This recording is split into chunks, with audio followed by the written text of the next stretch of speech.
अस्सलाम वालेकुम, मैं हमारी अली। आप देख रहे हैं मेरा चैनल। घर कब वापस आएंगी? जब लेने आएंगे। रजब भट्ट के घर से एक बार फिर से कंटेंट आउट होता है जो देखते ही देखते वायरल हो गया। क्या ईमान और उनके भाई ऑन जो हैं घर की बातें सोशल मीडिया पर लाकर कंटेंट जो है बनाना चाहते हैं, या फिर दूसरे मकासद हैं कि रजब भट्ट के लिए मज़ीद मसाइल खड़े करना और ये बताना कि रजब भट्ट एक बहुत ही जालिम बाप और बहुत ही जालिम किस्म का इंसान है, इंतहाई बुरा शौहर है और मैं तो घर वापस आना चाहती हूँ लेकिन मुझे कोई लेने नहीं आ रहा। ईमान क्या स्टैंड कर रही है अपनी तज़हीक पर? क्या वो घर बसाना चाहती है? क्या वो यूट्यूबर हैं? क्या वो टिकटॉकर हैं? क्या वो इन्फ्लुएंसर हैं जो वो क्वेश्चन एंड आंसर्स के जवाबात दे रही हैं? बहुत सारे सवालात, और इसमें ख़वातीन उनको बहुत ज़्यादा ट्रॉल कर रही हैं। ट्रॉल करने की क्या वजह है? एक औरत ही दूसरी औरत को ट्रॉल क्यों कर रही है? आज की वीडियो में इस पर बात करते हैं। रिक्वेस्ट है चैनल को सब्सक्राइब करें, वीडियो को आखिर तक ज़रूर देखिएगा। ईमान, आप सबको पता है कि रजब भट्ट किसी तारुफ के मोहताज नहीं है। हमेशा जो है वो पाकिस्तानी अवाम के, मैं कहूँ कि 80% अवाम उनको बहुत ज़्यादा पसंद करती है और उनको उनके कंटेंट को पसंद करती है, इसीलिए वो मिलियंस में व्यूज़ भी उनके आते हैं और मिलियंस में वो कमाते भी हैं। ईमान जो उनकी वाइफ है, जब से उनकी शादी हुई है उनके मामला काफ़ी हद तक ख़राब हैं। ये भी इल्ज़ामात लगे कि रजब ने उनको चीट किया, एक नहीं दो बार। रजब की वालदा भी सामने आई, उन्होंने भी एक्सप्लेनेशंस दी। फिर ईमान की फैमिली आई, फिर ईमान के बारे में ये भी बात बार बार की जाती है कि उन्होंने रजब का कभी साथ नहीं दिया। जब शोहर को सबसे ज़्यादा ज़रूरत होती है वो अपनी वालदा के घर चली जाती हैं, अभी भी वो अपनी माँ के घर से नहीं आ रही। फिर उनके भाई स्टैंड कर रहे हैं, उनके भाई सोशल मीडिया पर चीज़ लेकर आते हैं, तो ये बहुत सी खिचड़ी जो है वो पक्की हुई है। मामला चल रहे थे, सब लोग अपने अपने में लगे हुए थे। अचानक से ईमान ने एक बार फिर से ख़ुद को सोशल मीडिया पर लाकर ये बताने की कोशिश की कि मैं इंतज़ार में हूँ, मुझे लेने कोई नहीं आया और जब कोई लेने आएगा तब मैं जाऊंगी, ऐसे में कैसे जा सकती हूँ।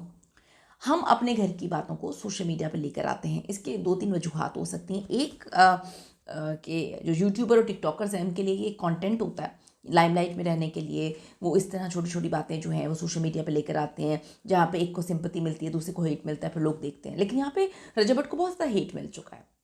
अगर ये मैं बात करूं कि इतना हेट कोई जानबूझकर लेगा कि तुम ये ऐसी बात करना, तुम ये करना, मुझे विलन बना देना, तो विलन आपको पता है उसकी ज़्यादा उम्र नहीं होती। तो यहाँ पे अगर ये बात बोलूँ कि रजब भट्ट जान के विलन बन रहा है, तो ऐसा तो मुझे नज़र नहीं आ रहा। दूसरा, ये लोग खुद को मजलूम बनाकर अगले को विलन बनाकर जो है अच्छा बनाने की कोशिश करते हैं कि हमारे साथ जुल्म हो रहा है, अगला बंदा जब पहले विलन बना हो। तो ये सवाल ये है कि ईमान का इंस्टाग्राम से और उनके क्वेश्चन एंड आंसर्स देने से ताल्लुक़ क्या है? मतलब ये बात अभी तक समझ नहीं आ रही।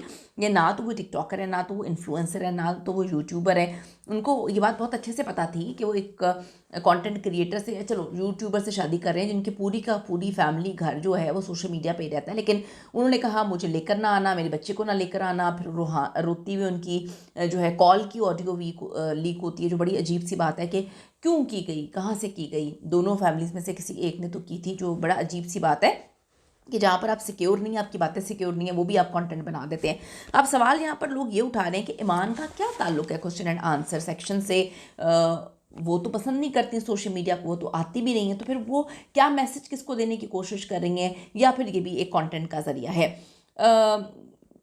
अब औरतें इस पर ईमान को ट्रॉल कर रही हैं, बहुत ज़्यादा ट्रॉलिंग उनकी हो रही है।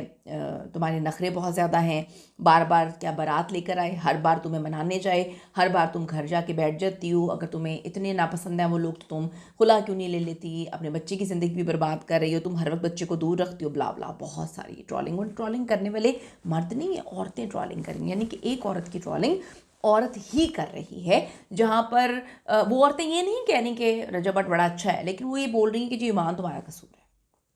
किसी ने लिखा कि ईमान अपने शोहर के साथ खड़ी ही नहीं हुई जब वो बुरे वक्त से गुजर रहा था। फिर अगर आप बुरे वक्त की अगर बात करें तो जब बुरे वक्त से गुजर रहा था वो बेचारी कैसे स्टैंड करती, उसका तो वीज़ा ही नहीं लगा, आज तक वो अपने शोहर के साथ टाइम ही नहीं स्पेंड कर पाई।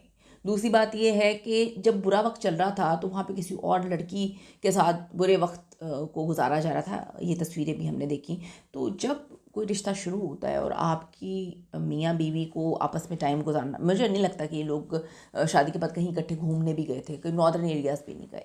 तो जब आप टाइम स्पेंड कर ही नहीं रहे, मामला चल ही नहीं रहे, और फिर आपको पता चल जाए कि आपका शौहर बुरे वक्त में दुबई है और वहाँ से औरतें क्लेम कर रही हैं कि भाई हमारे तो उसके साथ ताल्लुकात हैं, और तस्वीरें आ जाती हैं। अब किसी ने कहा कि ईमान ने अपनी सेल्फ रिस्पेक्ट के लिए स्टैंड लिया है जो बाकी औरतें नहीं लेती हैं। उनकी तज़हीक होती है, उनके शौहर, उनके ससुराल वाले उनके साथ बुरा करते हैं, वो स्टैंड नहीं लेती हैं। और ये वही औरतें हैं जो ईमान को बुरा भला कह रही हैं। किसी ने कहा कि रजब भट्ट ने कहा था कि व्लॉग में कि मैं इनको लेने जाऊंगा, वो भूल गया। ये कैसा बाप है जो अपने बेटे को लेने जाना था और भूल गया, और ईमान आज तक वेट कर रही है। फिर किसी ने रजब के हवाले से बोला कि ऐसे इंसान के साथ गुजारा करना यही गुजारा कर सकती है। मैं फिर ये बात बोलूँगी, किसी न किसी को शादी के लिए फोर्स तो करते नहीं है। हर बंदे को पता होता है, ये एक बड़ी एक लाइमलाइट है, एक ऐसी दुनिया है जहाँ पर आपको लगता है कि यार एक बंदा फेमस है और हम शादी कर लें, हम कोई चीज़ें नहीं देखते, कुछ नहीं देखते, फिर मामला जो है वो शादी हो जाती है, फिर बच्चे हो जाते हैं। फिर अब इसमें सेक्रीफाइस बच्चा ही कर रहा है, छोटा सा बच्चा, बाप पहले था नहीं उसके पास। फिर उन्होंने एक परफ्यूम भी लॉन्च किया जिसमें उन्होंने कहा कि जी मैं तो नाम ये रखना चाहता था, तो ये इस नाम से मैं परफ्यूम लॉन्च करूँगा। यानी कि बाप की रजामंदी शामिल नहीं है उस बच्चे के नाम में भी, ये भी बता दिया उन्होंने।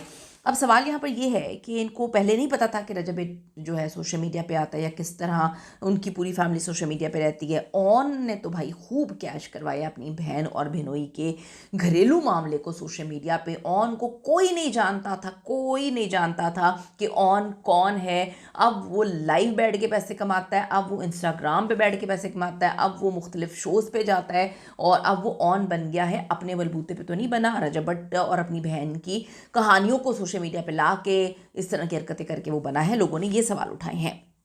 अब जो है कभी ये सब मिलकर जो है कॉल वगैरह सोशल मीडिया पे डाल देते हैं, ये बड़ी अजीब सी बात है। अब ईमान की जो वालदा हैं, कभी वो धमकियां देती हैं, कभी गज़ल बोलती है कि यही मलका है, वो बेचारी मलका बनी नहीं आज तक। कभी जो है रजब भट्ट की वालदा बोलती हैं कि ये तो मैं तो उसका बड़ा ख्याल रखती हूँ, और फिर वो बार बार जाकर लेकर आती हैं, फिर अपने बेटे की गलत बातों को सपोर्ट करती हैं। पता नहीं अजीब सी खिचड़ी बन रही है, मुझे तो समझ नहीं आ रहा कि ये क्या मामला है। लेकिन मुझे ये चीज़ बड़ी अजीब लगी कि जब ज़रा मामला थोड़ा सा नीचे होना शुरू होता है, यानी कि अभी केसेस का मामला नीचे हो गया, अब ये बसंत मनाने गए हुए थे, इसका मामला नीचे हो गया कि बसंत पे बड़ा लाइमलाइट हो। उनका एक क्लिप मैंने बड़ा वायरल हुआ, उस क्लिप में उनकी बहन गज़ल बोलती है कि तुम ऐसे बाहर नहीं जा सकते।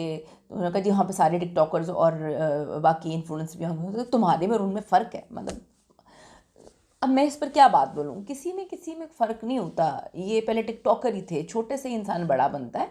इंसान की सोच बड़ी होनी चाहिए, इंसान का दिल बड़ा होना चाहिए, कोई छोटा बड़ा नहीं होता, किसी में फ़र्क नहीं होता। ये अल्लाह की देन होती है। मैं एक बात बोलती हूँ, अल्लाह हमेशा देकर लेकर आजमाता है। जब देता है तो इंसान को आजिज़ रहना चाहिए, जब लेता है तो अल्लाह ताला का शुक्र अदा करना चाहिए। तो ये बड़ी अजीब सी बातें हैं, और मैं इस बात पर बड़े ख़िलाफ़ हूँ जो औरतें ईमान को ट्रोल कर रही हैं।